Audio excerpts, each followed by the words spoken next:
नमस्कार, मैं हूं शिवानी। बिहारी न्यूज में आपका स्वागत है। आज है 2 नवंबर। खबरों की ओर बढ़ने से पहले एक नजर सुर्खियों पर। एसएससी ने 24,369 रिक्तियों के लिए जारी किया रिक्रूटमेंट नोटिफिकेशन। इस महीने नियमित शिक्षा से जुड़ेंगे 1 लाख से अधिक बच्चे। बिहार के सभी थानों में महिलाओं के लिए अलग हेल्प डेस्क। थम गया उपचुनाव का चुनावी शोर। भारत बनाम बांग्लादेश, जो हारेगा उसकी सेमीफाइनल की राहें होंगी मुश्किल। अब चलिए बढ़ते हैं बिहार की अब तक की 25 बड़ी खबरों की ओर विस्तार से। एसएससी ने 24,369 रिक्तियों के लिए जारी किया recruitment notification. Staff selection commission ने कांस्टेबल के कुल मिलाकर 24,369 रिक्तियों पर भर्ती के लिए रिक्रूटमेंट नोटिफिकेशन जारी किया है। इन पदों के लिए अगर शैक्षणिक योग्यता की बात की जाए तो आवेदक को मैट्रिकुलेशन पास होने के साथ ही रिक्वायर्ड फिजिकल मेजरमेंट भी होना चाहिए। इच्छुक और योग्य उम्मीदवार इस वैकेंसी नोटिस से जुड़ी हुई समस्त जरूरी जानकारी और आवेदन करने के लिए इस वीडियो के इसी पेज पर नीचे डिस्क्रिप्शन बॉक्स में दिए गए वेब लिंक पर जरूर क्लिक करें। आवेदन करने की अंतिम तारीख 30 नवंबर 2022 तक है। विस्तृत जानकारी के लिए आप ऑफिशियल वेबसाइट ssc.nic.in पर जाकर चेक कर सकते हैं। इस महीने नियमित शिक्षा से जुड़ेंगे 1 लाख से अधिक बच्चे। राज्य के तमाम 38 जिले के करीब 1,35,000 बच्चे को इस महीने नियमित शिक्षा से जोड़ा जा रहा है। यह वो बच्चे हैं जो पिछले साल स्कूल से बाहर मिले थे। मतलब ये कि इनकी उपस्थिति स्कूल में कहीं नहीं थी। ऐसे बच्चों को हर हाल में इस महीने स्कूलों में नामांकन करवाना है। इससे पहले शिक्षा विभाग अगले ही सप्ताह 6 से 18 वर्ष के वैसे बच्चों की पहचान के लिए घर घर सर्वेक्षण करने जा रहा है जो बच्चे विद्यालय के बाहर हैं। यह सर्वेक्षण आगामी 5 नवंबर से 25 नवंबर तक चलेगी। इस सर्वेक्षण की तैयारियां सितंबर से ही की जा रही है। राज्य स्तर पर यह जानकारी तो 15 दिसंबर के बाद ही एकत्रित हो पाएगी कि 20 दिनों के इस विशेष अभियान में कुल कितने बच्चे बिहार में आउट ऑफ स्कूल मिले हैं। इसी दौरान इन 1,35,000 बच्चों का स्कूल में दाखिला करवाया जाएगा। समव शरण इस वजह से है बेहद खास। समव शरण वह स्थान है जहां भगवान महावीर ने अपना पहला और अंतिम प्रवचन दिया था। बाद में 48 घंटे तक चली जो दिवाली की रात को समाप्त हुई। राजा नंदीवर्धन को इस स्थान को चिन्हित करने के लिए एक स्तूप का निर्माण किया गया, जिसके खंडहर अभी भी मौजूद हैं। यहाँ 1956 में एक आधुनिक मंदिर का निर्माण किया गया था। यह मंदिर जल मंदिर से 1 किलोमीटर आगे है। मंदिर परिसर में फोटोग्राफी वर्जित है। समव शरण या समो शरण सभी के लिए शरण तीर्थकर के दिव्य उपदेश। समव शरण शब्द 2 शब्दों से बना है। समा का अर्थ सामान्य और अवसर का अर्थ अवसर होता है। एक ऐसा स्थान जहां सभी को ज्ञान प्राप्त करने का एक समान अवसर मिलता है। 114 जातियों का सर्वे करेगा अति पिछड़ा वर्ग आयोग। अति पिछड़ा वर्ग आयोग बिहार के सभी जिलों का दौरा कर बिहार में अति पिछड़ा वर्ग में शामिल कुल 114 जातियों का फीडबैक लेगा। वो इन जातियों से बात करेगी कि अति पिछड़ा वर्ग को जब नगर निकाय चुनाव में आरक्षण दिया गया तो यह समाज राजनीतिक रूप से किस तरह सशक्त हुआ, कितनी संख्या में अति पिछड़ा वर्ग के लोग आरक्षण के पूर्व नगर निकायों में प्रतिनिधित्व करते थे और आरक्षण के बाद उनकी संख्या कितनी हो गई। अति पिछड़ा वर्ग आयोग जिलों का दौरा कर जो अपनी रिपोर्ट बनाएगा उसके तहत पहले जिला स्तर पर रिपोर्ट तैयार होगी। सभी जिलों की रिपोर्ट जब तैयार हो जाएंगे तब उसका विश्लेषण कर राज्य स्तर पर भी रिपोर्ट तैयार किया जाएगा। बिहार के सभी थानों में महिलाओं के लिए अलग हेल्प डेस्क। बिहार के थानों में महिला फरियादी की सहायता के लिए अलग से हेल्प डेस्क बनाने की कवायद चल रही है। यहाँ हर वक्त महिला पुलिसकर्मी की तैनाती रहेगी जो महिला फरियादियों की फरियाद दर्ज करने में उनकी मदद करेगी। इस मामले में गृह विभाग ने महिला हेल्प डेस्क को लेकर पुलिस मुख्यालय से रिपोर्ट मांगी है। वहीं महिला हेल्प डेस्क को क्रियाशील करने के लिए पुलिस मुख्यालय को राज्य स्तरीय नोडल पदाधिकारी नामित करने का निर्देश दिया गया है, क्योंकि पिछली रिपोर्ट के अनुसार राज्य में चिन्हित 500 थानों में करीब 192 पुलिस थानों में महिला हेल्प डेस्क स्थापित करने का काम लंबित है। सभी जिलों से थानावार सूची भी विभाग को उपलब्ध कराने का निर्देश दिया गया है। खुलेआम मांस मछली बेचने पर पाबंदी लगाने संबंधी याचिका पर हुई सुनवाई। बीते दिन पटना हाईकोर्ट में खुलेआम मांस मछली बेचने पर पाबंदी लगाने संबंधी याचिका पर सुनवाई की गई, जिसमें बताया गया कि पटना के राजा बाजार, Pataliputra, Rajiv Nagar, boring canal road, Kurji, Digha, गोला रोड, कंकड़बाग आदि क्षेत्रों में नियमों का उल्लंघन कर खुले में मांस मछली की बिक्री होती है। अस्वस्थ और बगैर उचित प्रमाण पत्र के ही जानवरों को मारकर इनका मांस बेचा जाता है, जो कि जनता के स्वास्थ्य के लिए हानिकारक है। इसके बाद बाद पटना हाईकोर्ट में संजय करोल की खंडपीठ ने मामले पर सुनवाई करते हुए पटना नगर निगम को आधुनिक बूचड़खाने के निर्माण और विकास के लिए कार्रवाई का पूरा ब्यौरा प्रस्तुत करने का निर्देश दिया है। थम गया उपचुनाव का चुनावी शोर। बिहार में हो रहे 2 सीटों पर उपचुनाव के लिए बीते दिन शाम 6 बजे के बाद चुनाव प्रचार खत्म हो गया। इससे पहले सभी नेता अपने अपने उम्मीदवार के लिए जोर शोर से चुनाव प्रचार में जुटे रहे, जिसमें तेजस्वी यादव और चिराग पासवान भी शामिल रहे। जहां चिराग पासवान ने भाजपा के लिए जनता से वोट करने की अपील की। बता दें कि मोकामा विधानसभा उपचुनाव काफी दिलचस्प दिख रहा है। एक और जहां आरजेडी की ओर से अनंत सिंह की पत्नी नीलम देवी हैं, तो वहीं बीजेपी की ओर से ललन सिंह की पत्नी सोनम देवी हैं। वहीं गोपालगंज में महागठबंधन की ओर से राजद प्रत्याशी मोहन प्रसाद गुप्ता हैं, जबकि भाजपा ने दिवंगत विधायक सुभाष सिंह की पत्नी कुसुम देवी को यहां से उतारा है। इन दोनों सीटों पर मतदान 3 नवंबर को होंगे। वहीं 6 नवंबर को वोटों की गिनती की जाएगी और उसी दिन नतीजे भी सामने आ जाएंगे। बीपीएससी ने असिस्टेंट ऑडिट ऑफिसर परीक्षा का शेड्यूल किया जारी। बीपीएससी ने असिस्टेंट ऑडिट ऑफिसर परीक्षा के लिए कुल 1696 अभ्यर्थियों का एडमिट कार्ड और परीक्षा का शेड्यूल जारी कर दिया है। अभ्यर्थी आयोग की आधिकारिक वेबसाइट www.onlinebpsc.bih.nic.in पर जाकर एडमिट कार्ड डाउनलोड कर सकते हैं। उम्मीदवारों को डाक से प्रवेश पत्र नहीं भेजे जाएंगे। अभ्यर्थी 5 नवंबर से असिस्टेंट ऑडिट ऑफिसर के 138 पद के लिए मेंस परीक्षा देंगे। बता दें कि इस पद के लिए करीब 11,531 अभ्यर्थियों ने अपना रजिस्ट्रेशन करवाया था। इस परीक्षा में शामिल हुए अभ्यर्थियों में कुल 1696 छात्रों का चयन हुआ है, जो अब 5 नवंबर से असिस्टेंट ऑडिट ऑफिसर के 138 पद के लिए मेंस परीक्षा देंगे।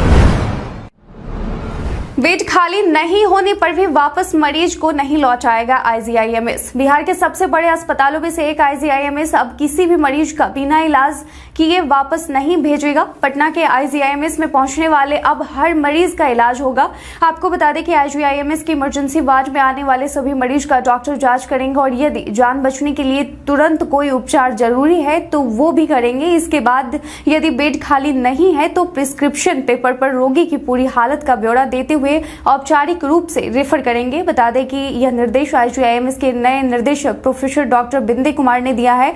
इसके साथ ही उन्होंने डॉक्टर और अन्य स्टाफ के लिए इमरजेंसी में आरक्षित पंजीयन काउंटर को भी 24 घंटे चालू रखने का आदेश दिया है। बता दें कि हाल ही में उप मुख्यमंत्री सह स्वास्थ्य मंत्री तेजस्वी यादव ने प्रोफेसर डॉक्टर बिंदे को आईजीआईएमएस का निर्देशक बनाया था।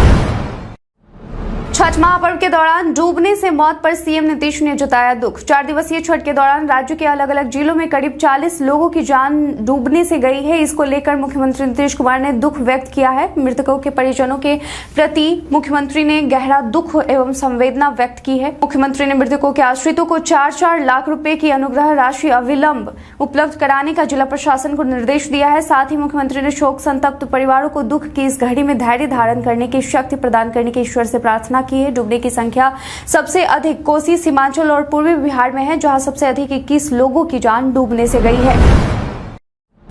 इस दिन होगी एसएससी की कंबाइंड ग्रेजुएट लेवल परीक्षा। स्टाफ सिलेक्शन कमीशन ने दिसंबर में होने वाले 2 परीक्षाओं का शेड्यूल जारी कर दिया है। एसएससी द्वारा जारी किए गए नोटिफिकेशन में कंबाइंड ग्रेजुएट लेवल परीक्षा टीयर 1 2022 का आयोजन 1 दिसंबर से 13 दिसंबर 2022 तक किया जाएगा। वहीं आईएमटी में साइंटिफिक असिस्टेंट परीक्षा 2022 सीबीई का आयोजन 14 दिसंबर से 16 दिसंबर 2022 तक किया जाएगा। एसएससी ने जारी किए गए नोटिफिकेशन में यह भी कहा है कि परीक्षाओं का शेड्यूल समय समय पर सरकार की ओर से जारी जाने वाली कोरोना गाइडलाइन और महामारी की स्थिति पर निर्भर करेगा। आगे की जानकारी के लिए आयोग की वेबसाइट को नियमित रूप से देखते रहें।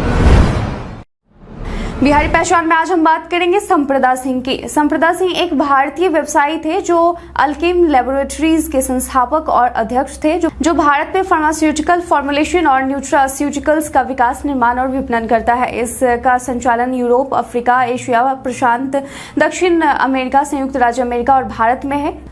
2017 में संप्रदा सिंह की अनुमानित नेटवर्थ $3.3 बिलियन थी। 27 जुलाई 2019 को उनका निधन हो गया। संप्रदा सिंह का जन्म बिहार के जहानाबाद में हुआ था। उन्होंने 1973 में अपने छोटे भाई वासुदेव नारायण सिंह के साथ एल्केम लैबोरेटरीज लिमिटेड की स्थापना की और इसके अध्यक्ष के रूप में कार्य किया और उनके भाई अल्केम के वर्तमान प्रबंध निदेशक हैं। बिहार में गुलाबी ठंड के साथ गिरने लगा पारा। बिहार में ठंड ने दस्तक दे दिया है। राज्य के ग्रामीण इलाकों में ठंड का एहसास होने लगा है। ग्रामीण गर्म कपड़ों में दिखने लगे हैं। सुबह शाम पारा लुढ़क जा रहा है। देर शाम के बाद पारा और गिरने से ठंड बढ़ गई है। लोगों को सिहरन का एहसास हो रहा है। इस बीच अगले 5 दिनों बाद मौसम में बदलाव होने का पूर्वानुमान है। पछुआ हवा का प्रवाह जारी रहने की वजह से इसका असर वातावरण पर दिख रहा है। मौसम शुष्क बना हुआ है। पारा धीरे धीरे गिर रहा है और अगले 5 दिनों तक मौसम के कुछ इसी तरह रहने की संभावना है।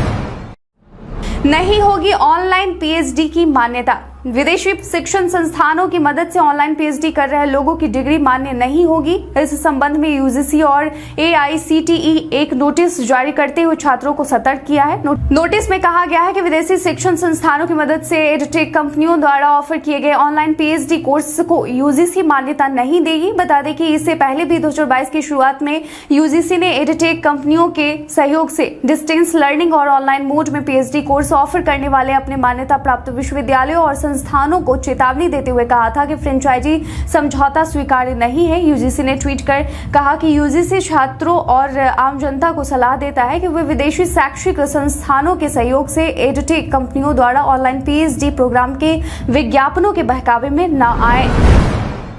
पेंशन भोगियों को सरकार ने दी बड़ी राहत। ईपीएफओ ने आज से पेंशन स्कीम में एक बड़ा बदलाव किया है, जो करोड़ों की संख्या में पेंशन भोगियों के लिए राहत भरी खबर है। दरअसल ईपीएफओ ने रिटायरमेंट बॉडी फंड ने 6 महीने से भी कम समय में रिटायर्ड होने वाले अपने कर्मचारियों को कर्मचारी पेंशन योजना ईपीएस 95 के तहत जमा राशि निकालने की अनुमति दे दी है। इससे पहले 6 माह के पूरे होने के बाद ही पेंशन निकाले जाने का नियम था। वहीं श्रम संसाधन की ओर से बताया गया है कि central board of trustees CBT ने सरकार से जो सिफारिश की उसमें 6 महीने से भी कम सेवा अवधि वाले सदस्यों को अपने ईपीएस खाते से निकासी की सुविधा दी जाएगी। गौरतलब है कि अभी तक कर्मचारी भविष्य निधि संगठन यानी ईपीएफओ के ग्राहकों को 6 महीने से कम की सेवा बाकी रहने पर सिर्फ अपने कर्मचारी भविष्य निधि खाते में जमा राशि की निकासी की ही अनुमति मिली हुई थी।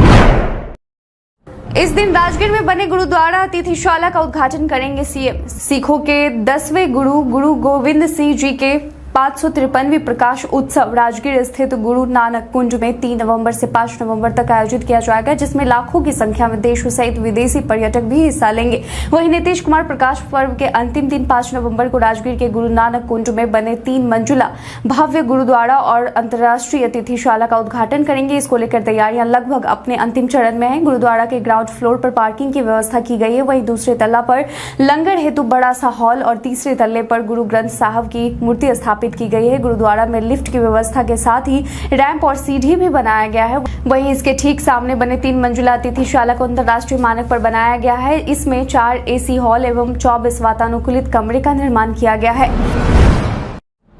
राहुल गांधी अपने दूसरे फेज के पदयात्रा में आएंगे बिहार। कांग्रेस के वायनाड सांसद राहुल गांधी भारत जोड़ो यात्रा पर हैं। उनके पदयात्रा का यह पहला फेज कहा जा रहा है। वहीं दूसरे फेज पे राहुल गांधी हिंदी बेल्ट में भारत जोड़ो यात्रा पर निकलेंगे।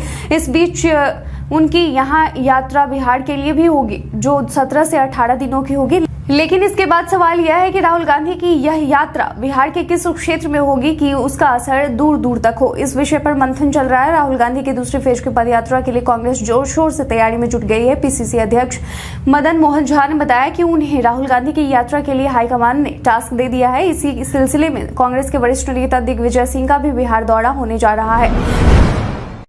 प्रशांत किशोर ने नीतीश कुमार को बताया पेंडुलम। जनसुराज पद यात्रा पर निकले चुनावी रणनीति का प्रशांत किशोर मुख्यमंत्री नीतीश कुमार पर लगातार हमलावर हैं। इसी कड़ी में उन्होंने नीतीश कुमार को पेंडुलम की संज्ञा दे दी है। प्रशांत किशोर ने नीतीश कुमार को बीजेपी और आरजेडी का पेंडुलम बताया है। दरअसल उन्होंने कहा कि नीतीश कुमार पेंडुलम की तरह भाजपा और राजद के बीच लटके हुए रहते हैं, कभी इसके साथ तो कभी उसके साथ। उनके लिए कुर्सी सबसे महत्वपूर्ण है। जदयू का राजनीतिक भविष्य खत्म हो चुका है। खुले मंच से नीतीश कुमार का पोल खोल सकते हैं सुधाकर सिंह। महागठबंधन सरकार के पूर्व कृषि मंत्री और जगदानंद सिंह के बेटे सुधाकर सिंह अपने मंत्री पद से इस्तीफा देने के बाद अब बड़ी लड़ाई की तैयारी में है। मालूम हो कि कृषि मंत्री रहने के दौरान उन्होंने अधिकारियों पर भ्रष्टाचार का आरोप लगाया था। उन्होंने कहा था कि विभाग के अधिकारी चोर और मैं चोरों का नेता हूं। इसके कुछ ही दिन बाद उन्होंने मंत्री पद से इस्तीफा दे दिया और अब सुधाकर सिंह 3 नवंबर को दिल्ली में इसे लेकर एक बड़ा ऐलान करेंगे। किसानों के हित में कई सवालों को उठाते हुए नीतीश कुमार की हकीकत भी बताएंगे। मीडिया रिपोर्ट्स के मुताबिक सुधाकर सिंह नीतीश कुमार का खुले मंच से पोल खोलेंगे। सरकार की तरफ से किसान विरोधी नीति अपनाए जाने को लेकर सुधाकर सिंह अपनी बात रखेंगे। मोरबी हादसे पर शिवानंद तिवारी का भाजपा पर निशाना। मोरबी सस्पेंशन ब्रिज हादसे को लेकर राजद ने भाजपा को लपेटे में लिया है। शिवानंद तिवारी ने भाजपा को सबक दिया है और ऐसी परिस्थिति में किसी भी तरह की राजनीतिक टिप्पणी करने से मना किया है। हादसे को लेकर आरजेडी उपाध्यक्ष शिवानंद तिवारी ने कहा कि गुजरात के मोरबी हादसे में मरने वालों की संख्या 134 से ऊपर चली गई है। लोगों का मानना है कि यह संख्या और बढ़ भी सकता है। 100 से ऊपर लोग अस्पताल में भर्ती हैं। शिवानंद तिवारी ने कहा कि यह एक मानवीय त्रासदी है। इस बात से मैं सहमत हूं कि इसको राजनीति का एजेंडा नहीं बनाया जाना चाहिए, लेकिन ऐसी घटनाओं पर राजनीति करने से भाजपा ने कभी परहेज नहीं किया।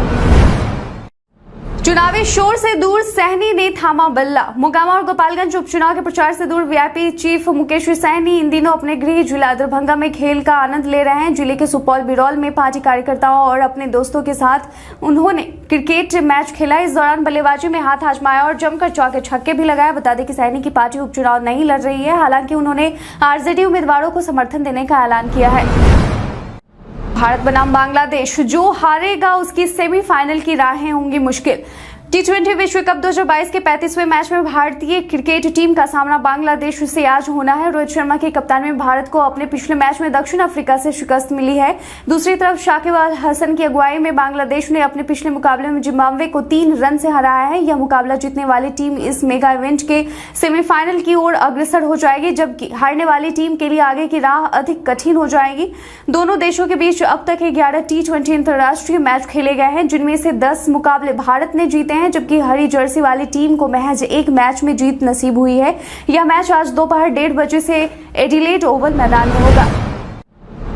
पलक झपकते ही चार्ज हो जाएगी बैटरी। शोधकर्ताओं ने टाइटेनियम डाइबोराइड की नैनोशीट से खास 2D एनोड मटेरियल तैयार किया है। इसे एनोड की तरह प्रयोग करने से बैटरी की चार्जिंग तेज होगी। यह एनोड बैटरी की क्षमता को भी बढ़ाएगा, जिससे बड़े उपकरणों में भी बैटरी का उपयोग किया जा सकेगा। शोधकर्ताओं का कहना है कि टाइटेनियम डाइबोराइड की नैनोशीट बनाने की प्रक्रिया बहुत सहज है और यही इसे खास बनाती है।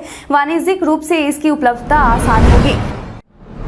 वायरल खबर में आज बात होगी 10वीं बोर्ड परीक्षा के बारे में। सोशल मीडिया पर कई तरह की सूचनाएं वायरल होती हैं, लेकिन सभी सच हो ये जरूरी नहीं है। इसी कड़ी में आज हम बात करेंगे 10वीं बोर्ड परीक्षा के बारे में। दरअसल पीआईबी ने अपने एक ट्वीट में लिखा है कि एक व्हाट्सएप मैसेज में दावा किया जा रहा है कि नई शिक्षा नीति के तहत कक्षा 10वीं के लिए कोई बोर्ड परीक्षा नहीं होगी। पीआईबी ने आगे लिखा है कि यह दावा फर्जी है। एजुकेशन मिनिस्ट्री ऑफ इंडिया ने ऐसा कोई आदेश जारी नहीं किया है। खान को मिली Y+ security. Bollywood superstar Salman Khan को जान से मारने की धमकी मिलने के बाद उनकी सुरक्षा बढ़ा दी गई है। सलमान खान को अब मुंबई पुलिस Y+ की सुरक्षा देगी। दरअसल हाल ही में कुछ दिन पहले सलमान खान को लॉरेंस बिश्नोई गैंग से धमकी भरा पत्र मिला था, जिसके बाद राज्य सरकार ने यह फैसला लिया है। सलमान खान के साथ साथ मुंबई पुलिस ने अक्षय कुमार और अनुपम खेर की भी सुरक्षा बढ़ाई है। उन्हें X कैटेगरी की सिक्योरिटी मिली है। धमकी भरे पत्र में सलमान खान का हाल भी सिद्धू मूसेवाला जैसे करने की बात कही गई थी। इसके बाद सलीम खान की शिकायत पर बांद्रा पुलिस स्टेशन में मामला दर्ज किया गया। बाद में पुलिस ने सलीम खान और सलमान खान के बयान दर्ज किए। बीते दिन हमारे द्वारा पूछे गए सवाल का आप लोगों में से बहुत लोगों ने अपना जवाब में कमेंट सेक्शन में लिखकर दिया था। जिन्होंने पूछे गए सवाल का जवाब दिया उनके नाम है उमेश ऋषिदेव, शंकर मुखिया, राजीव कुमार, मोटू रंगीला, रंजीत मिश्रा, बाबूलाल मरांजी, अतीक खान, उमेश ठाकुर गुप्ता, दीपक कुमार, शमशाद शेख, रोहित कुमार, के अहिरन, सलमान, राजू, शिवशंकर और बादल। इसके साथ ही बढ़ते हैं आज के सवाल की ओर। आज का सवाल है कि भारत बनाम बांग्लादेश, आज के मुकाबले में आपको क्या लगता है, भारतीय टीम जीत के साथ सेमीफाइनल का राह अपने लिए आसान कर पाएगी? अपना जवाब में कमेंट सेक्शन में लिखकर जरूर बताएं। आज के लिए बस इतना ही, धन्यवाद।